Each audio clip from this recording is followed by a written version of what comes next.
আসসালামু আলাইকুম এভরিওয়ান। আপনারা সবাই কেমন আছেন? আশা করি সবাই সুস্থ আছেন, ভালো আছেন। আল্লাহর অশেষ রহমতে আমরাও ভালো আছি আলহামদুলিল্লাহ। সবাই একটা লাইক দিয়ে ভিডিওটা দেখা শুরু করবেন।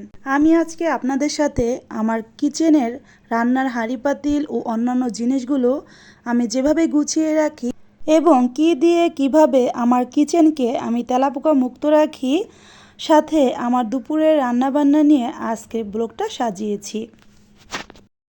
আশা করি আপনাদের ভিডিওটা খুবই ভালো লাগবে। ভালো লাগলে পুরোটা ভিডিওতে আপনারা আমার সাথেই থাকবেন। এক আপু আমার কিচেন ট্যুরের ভিডিও দেখে একটা প্রশ্ন করেছিল, আমার কিচেনকে আমি কিভাবে তেলাপোকা মুক্ত রাখি এবং কি দিয়ে রাখি এবং সেটা কিভাবে ব্যবহার করি। যতটা সম্ভব আমি তাকে কমেন্টে বলে দিয়েছিলাম, তবে সব কিছু বিস্তারিত কিন্তু কমেন্টে বলে দেওয়া যায় না। আজকে যেহেতু আমি সেই তেলাপোকার ওষুধটা ব্যবহার করব, তাই আজকে আমি আপনাদের সাথে শেয়ার করব।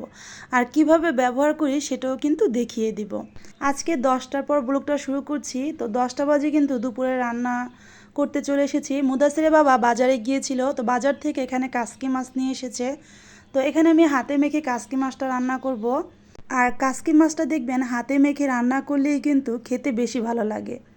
জানি না অনেকে হয়তো কষিয়েও রান্না করে, তবে আমি বেশিরভাগ সময় কিন্তু হাতে মেখেই রান্না করি।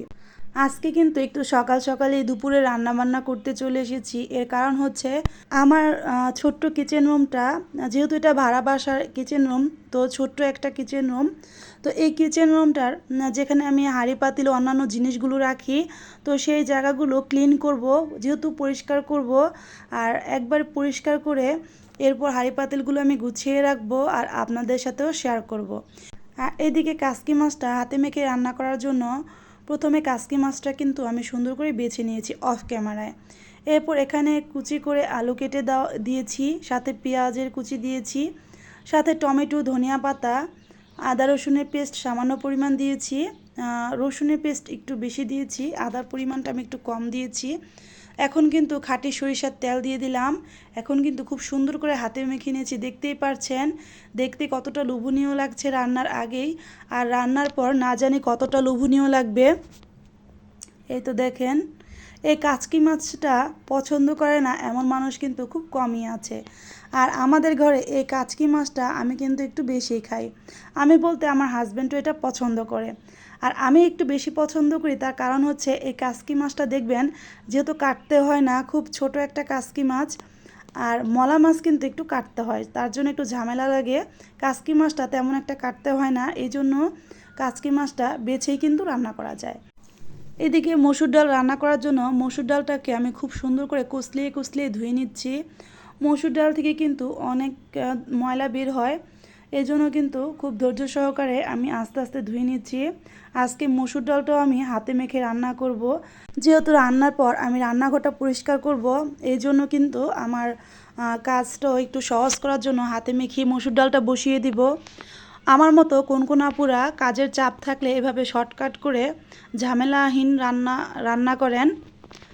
আর এই তো এখানে কিন্তু আমি পেঁয়াজ, কাঁচামরিচ আর হলুদের গুঁড়া সাথে খাঁটি সরিষার তেল দিয়ে হাতে মেখে নিচ্ছি।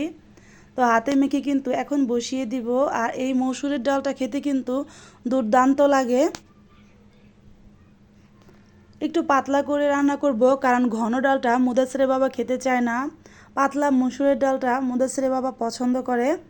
আর হাজব্যান্ডের পছন্দ অনুযায়ী কিন্তু আমরা মেয়েরা রান্না করি। আর এই তো দেখেন, পানি দিয়ে কিন্তু পরিমাণ মতো পানি দিয়ে বসিয়ে দিয়েছি, আর পানি দেব না, এতেই কিন্তু মসুর ডালটা সিদ্ধ হয়ে যাবে আর ডালটা হয়ে যাবে। আর এদিকে কিন্তু কাসকি মাছটাও রান্না হয়ে আসছে।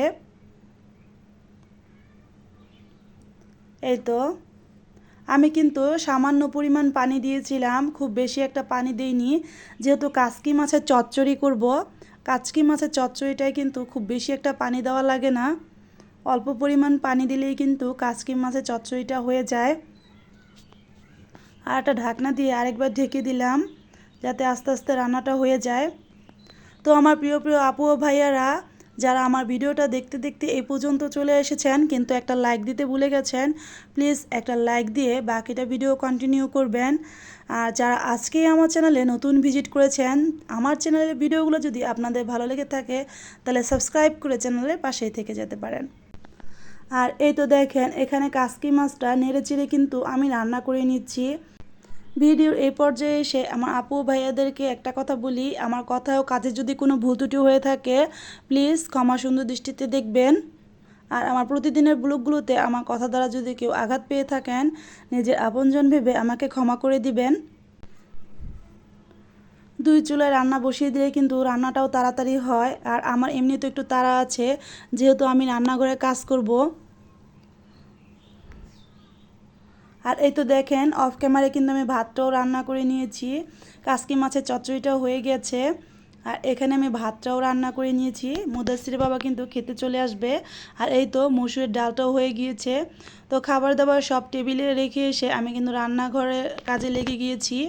তো এই তো দেখেন আমার রান্নাঘরের উপরে যে সেলফটা আছে, মানে চুলার উপরে যে সেলফটা মানে তাকটা, তো সেই তাকটা কিন্তু আমি পরিষ্কার করে নিয়েছি অফ ক্যামেরায়। তো পরিষ্কার করলে কিন্তু ভিডিওটা অনেক লং হয়ে যেত। তো এই সাইডটায় এখন আমি তেলাপোকার যে ওষুধটা ব্যবহার করছি।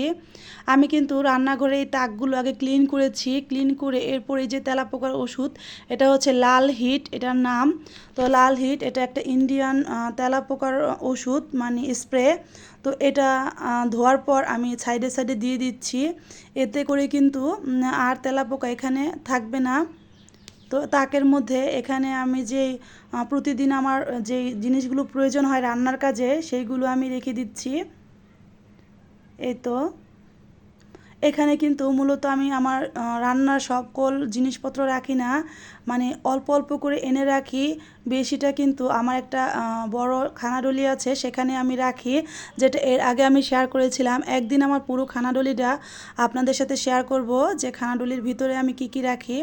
যাই হোক আজকে আর সেটা সময় পাচ্ছি না, তাই আজকে আমার রান্নাঘরে যে জিনিসগুলো আমি কোথায় কোনটা রাখি সেটাই শেয়ার করছি।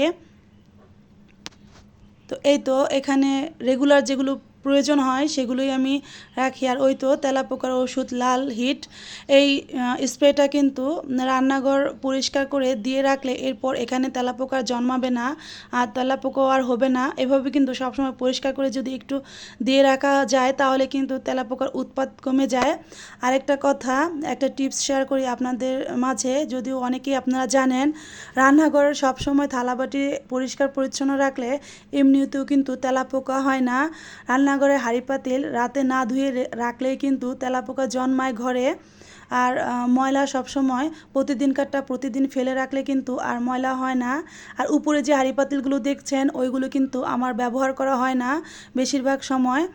যখন অনেক মানুষ আসে বাসায় মেহমান তখন কিন্তু প্রয়োজন হয়, তাই উপরে আমি একটা পলি দিয়ে ঢেকে রেখে দিয়েছি, সাথে রাইস কুকার আর অন্যান্য জিনিসগুলো কিন্তু। আর ওই তো দেখেন একটা স্টোভ আছে, যেটা আমার সংসার জীবনের প্রথমে কিনা। গ্যাস শেষ হয়ে গেলে ওই স্টোভটা দিয়ে আমি রান্না করতাম, তো স্টোভটা দিয়ে অনেক কালি ওঠে, তাই এখন আর ব্যবহার করি না।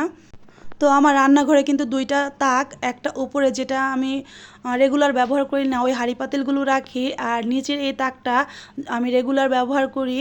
সামনে এই যে আমার কড়াইগুলো দেখতেই পাচ্ছেন রান্না করতে করতে কিন্তু কালো হয়ে গিয়েছে। আর এই তো আমার কিচেনের আরও হাঁড়ি পাতিলগুলো কিন্তু এই কিচেন র্যাকটায় আমি রাখি। কিচেন র্যাকটা কিন্তু গতকাল আমি ওয়াশ করেছিলাম, তো আজকে কিন্তু কিচেন র্যাকটা সুন্দর করে গুছিয়ে নিয়েছি। যেহেতু কিচেন র্যাক পরিষ্কারের অলরেডি একটা ভিডিও আমার চ্যানেলে আছে, যারা দেখতে চান চাইলেই কিন্তু ভিজিট করে আসতে পারেন। আর এই তো দেখেন আমার কিচেন র্যাকটা কিন্তু খুব সুন্দর করে আমি সাজিয়ে গুছিয়ে নিয়েছি। আর এই হাঁড়ি পাতিলগুলো কিন্তু আমার রেগুলার প্রয়োজন হয়। আর জানি না আমার একটু রান্নাবান্নার কাজে হাঁড়ি পাতিল একটু বেশি লাগে। আমার মতো কোন কোন আপুরা মানুষ কম হলেও হাঁড়ি পাতিল অনেক বেশি লাগে এমন আছেন। আর এই তো কিচেন র্যাকের সব শেষে কিন্তু আমি আমার যে ঢাকনাগুলো আছে হাঁড়ি পাতিলের, তো সেগুলো কিন্তু রেখেছি। আর অনেকগুলো ঢাকনা আমি কিন্তু একদম উপরে তাকটায় রেখে দিয়েছি। আর এই কিচেন র্যাকটায় আমি শুধু রেগুলার ব্যবহারের যে ঢাকনাগুলো আছে সেগুলো রেখেছি। আর আমার এই কিচেন র্যাকটায় কিন্তু দুইটা ট্রে, এই জন্যই থালাবাটি ধুয়ে কিন্তু এখানে আমি রাখি। কিচেন র্যাকের উপরেই কিন্তু দুইটা তাক আছে, মানে পানি ঝরার জন্য এই ট্রেগুলোতে পানি জমে। আর নিচের তাকগুলোতে কিন্তু ট্রে নেই, তো সেখানে কিন্তু শুকনো হাঁড়ি পাতিল রাখতে হয়। আর আমার এই কিচেন র্যাকটা আমার বেসিনের পিছনে, তো বেসিনটা কিন্তু এই সামনের দিকে, এই যেখানে আমি তোয়ালে রেখেছি, মানে থালাবাটি মেজে হাত মোছার জন্য বা রান্নার কাজে হাত মোছার জন্য। আমার আজকের ভিডিওটা আপনাদের কাছে কেমন লাগলো আশা করি কমেন্টে জানাবেন। আর ভিডিও সম্পর্কে কিছু জানার থাকলে প্রশ্ন করবেন, ভিডিও শেষ পর্যায়ে চলে এসেছে।